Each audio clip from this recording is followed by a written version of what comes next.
Ser podcast. Soy Nieves con Costrina y estás escuchando Acontece, que no es poco. Un podcast donde no te contamos nada nuevo, pero te lo contamos de otra manera. Aquí te va otro episodio. Hola Nieves, buenas tardes. ¿Qué tal, Carlas? Buenas tardes. Hoy me veo obligado a recurrir al catálogo de refranes y frases hechas para recordar aquello muy certero, por otra parte, que dice: por el humo se sabe dónde está el fuego. Sí, claro. Que total es un chute de sentido común condensado en 14 palabras, no es más. Pero, ahí va el pero, otra cosa distinta en ocasiones es saber quién ha iniciado el fuego. Porque en nuestra historia de hoy, esa pregunta o esa duda se mantiene 90 años después. Ahí seguimos, sí. Porque todavía hoy seguimos sin saber quién le pegó fuego al Reichstag, ¿no? Al edificio ese tan bonito alemán. Le pegaron fuego la noche del 27 al 28 de febrero de 1933. El Reichstag es lo mismo que el Bundestag, sí, que sale en el telediario. No, es el Parlamento alemán, como nuestro Congreso de los Diputados. Lo que pasa es que hasta que se lo cargó Hitler se llamaba Reichstag y ahora se llama Bundestag. En realidad el edificio sigue siendo el Reichstag y lo de dentro es el Bundestag, el Parlamento, ¿no? Es ese edificio que está en Berlín. Sí. Que sale infinidad de veces en la tele, de arquitectura muy clásica por fuera, pero bueno, muy moderno por dentro y con una cúpula de cristal encima, que además se puede visitar, es muy bonito. Casi 90 años después sabemos a quién se culpó del incendio, pero aunque todo el mundo aceptó la explicación oficial, hay una inmensa mayoría que señala directamente a Hitler. Bueno, una inmensa mayoría de las pruebas. Lo culpan a él, a los suyos, porque su partido de ultraderecha hizo lo que ahora se sabe que hacen, ¿no? Acceder a las instituciones democráticas para dinamitar la democracia desde dentro. Esto entonces no lo sabían y no entendían que alguien a quien los alemanes habían votado, salido de las urnas, fuera capaz de acabar con el sistema democrático que le había permitido alcanzar el poder, porque esto es muy loco, ¿no? En su momento no lo entendieron, no encajaban esa idea, pero ahora ya sí. Ya sí conocen, porque lo han estudiado, cómo se infiltraron los nazis en la vida cotidiana de los alemanes sin que los alemanes se enteraran. Cuando se quisieron dar cuenta, bueno, pues se les había metido hasta la cocina. Como el chiste que contaste el otro día, del Milord. Sí, el Támesis está subiendo. Sí, claro. Y Milord ni caso, hasta que el Támesis dice: Milord, el Támesis. Estaba entrando al salón, ¿no? Y anda que tardó Hitler en cargarse el Parlamento. Justo un mes después de haber sido elegido, ardió el Reichstag.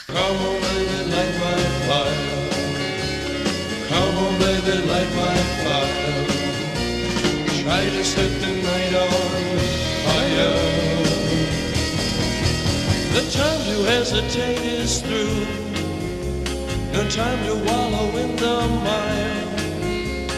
Try now, we can only lose, and our love become a funeral pyre.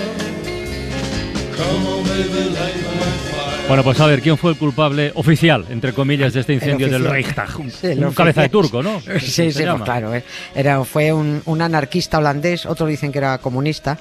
Era un albañil en paro y un tipo con muy pocas luces, la verdad. Y era muy joven, ¿no? Marinus van der Lubbe se llamaba, ¿no?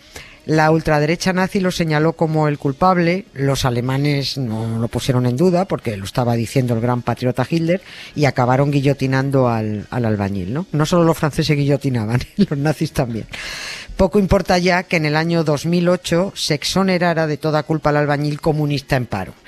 Los tribunales anularon la condena por dos razones: por una ley alemana que exonera de toda culpa a quien luchara contra los nazis y porque han aparecido papeles que demuestran que el albañil no incendió el Reichstag. El pobre tico, lo han indultado, ¿no? Pero bueno, no le han podido devolver la cabeza, que le cortaron 3 días. La cortaron 3 días antes de que cumpliera los 25. Ahora Alemania considera que el incendio del Reichstag fue lo que se llama, que lo hemos oído mucho últimamente, una operación de falsa bandera. Ah, ¿no? Sí, lo de Putin, ¿no? Sí, claro, efectivamente. Claro. Es una maniobra diseñada por los propios nazis para hacerla pasar por una acción del enemigo, ¿no? De hecho, este pobre hombre asesinado gracias a las mentiras de la ultraderecha, pues ha dado nombre a una cosa que en Alemania llaman estrategia van der Lubbe, que consiste en hacer algo contra ti mismo para poder culpar al de enfrente, ¿no? Esto tengo que reconocer que me recuerda cuando los cantamañanas de Vox de Murcia se tiraron huevos el 8 de marzo, el día de la manifestación feminista hace un par de años, a sus propios cristales, y acusaron a las feministas del ataque. Y como son muy tontacos, pues cuando subieron las fotos se vio que las cáscaras y las manchas estaban por dentro de los cristales. Los churretones estaban por dentro.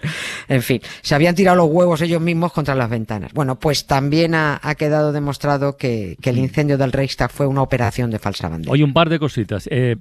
¿Por qué eligieron al albañil como culpable? ¿Con qué excusa, digo? ¿Y cómo es esa ley que dices que indulta a los que atacaran a los nazis? Sí, es una ley alemana que se aprobó en el 1998, y que ha declarado inocentes a todas las personas condenadas por delitos bajo el régimen de Hitler. Porque la actual justicia alemana entiende que la ley que impuso la ultraderecha nazi, y abro comillas, iba en contra de las ideas básicas de justicia. Cierro las comillas. Luego, era lícito luchar contra la ultraderecha porque era injusto, ¿no? Bueno, pues los condenados... Claro, lo sigue siendo. Los condenados por esa ultraderecha han sido indultados. Un indulto parecido es lo que espera Miguel Hernández también, porque fue condenado por defender la democracia, ¿no? Pues todavía creo que se está esperando el indulto a lo suyo.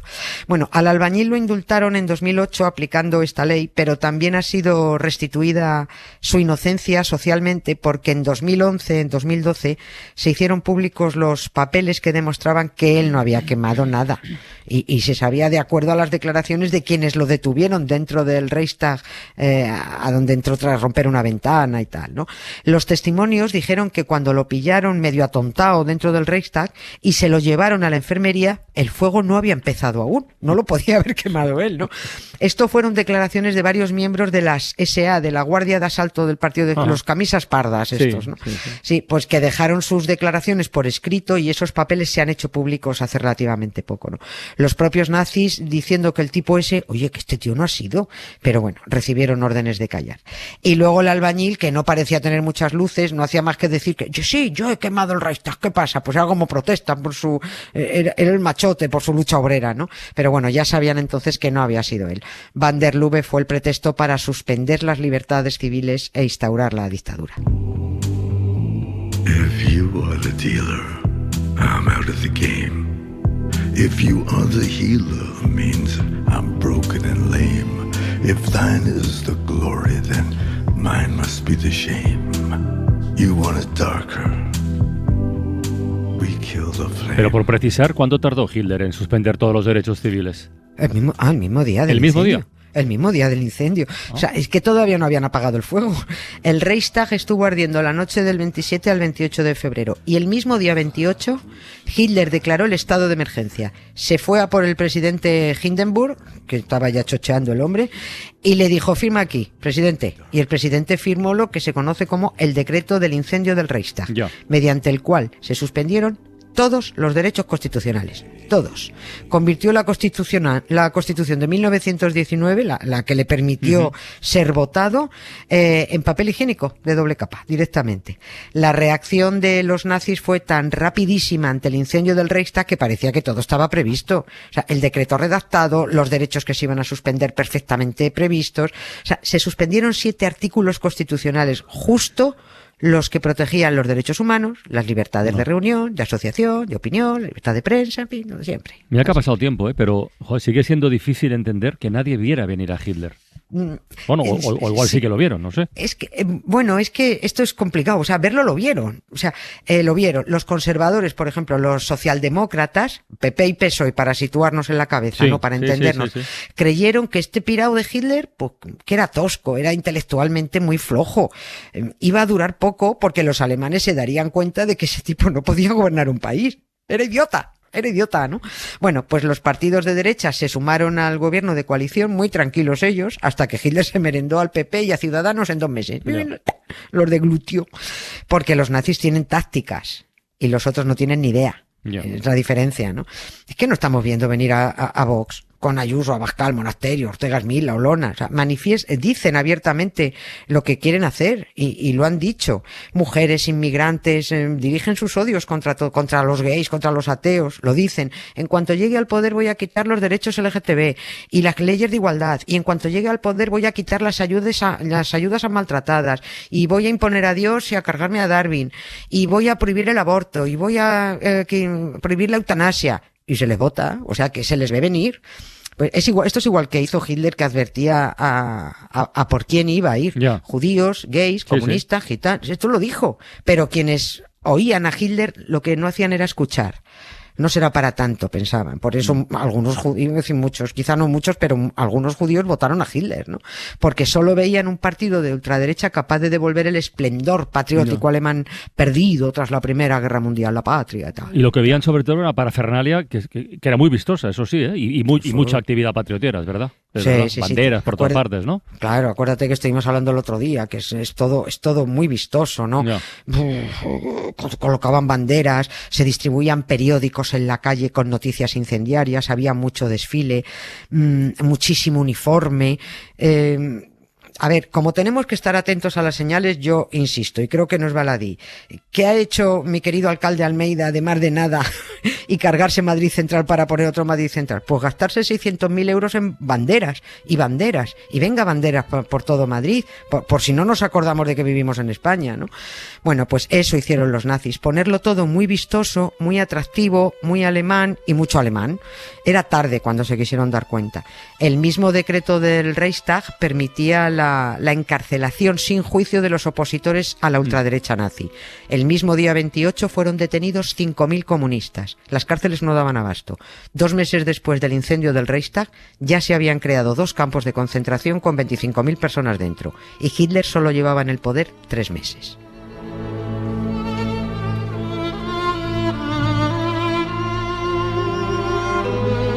Ay, la historia. Bueno, Nieves, hasta mañana. Venga, un beso. Ay, qué mal cuerpo. Suscríbete a Acontece que no es poco. Todos los episodios y contenidos adicionales en la app de Cadena SER y en nuestros canales de Apple Podcast, Spotify, iVoox, Google Podcast y YouTube. Escúchanos en directo en la SER de lunes a jueves a las 7 de la tarde. Cadena SER. La radio.